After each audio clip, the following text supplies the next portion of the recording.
L'espoir s'est finalement transformé en douleur.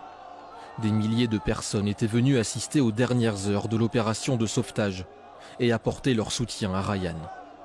Peu après 21h30, les secours extraient enfin le garçon du puits et l'amènent dans une ambulance. Tous l'espèrent encore en vie, mais l'enfant est mort, selon le cabinet royal du Maroc, qui précise que le roi Mohamed VI a appelé les parents. Les jours précédents, c'est tout un pays qui retenait son souffle. Ils étaient venus nombreux au cours des derniers jours par solidarité, inquiets pour ce petit garçon de 5 ans coincé sous terre depuis 5 jours. Nous espérons que Ryan, le fils de tout un peuple, soit sauvé et qu'il retrouve ses parents sains et saufs. Ryan est tombé dans ce puits asséché alors qu'il jouait près de chez lui. Impossible pour les secours de le récupérer par le même accès. Seule une caméra glissée jeudi avait permis d'entrevoir l'enfant, blessé mais vivant. Les secours lui ont fait parvenir de l'eau et une bouteille d'oxygène.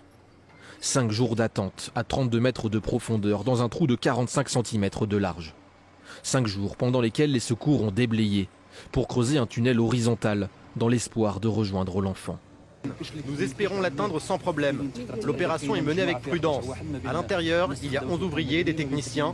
Il n'est pas possible de creuser vite et fort à cause des fissures dans le sol.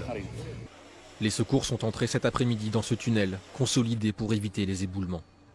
Les derniers mètres ont été forés méticuleusement à la main. En vain, le petit garçon est décédé.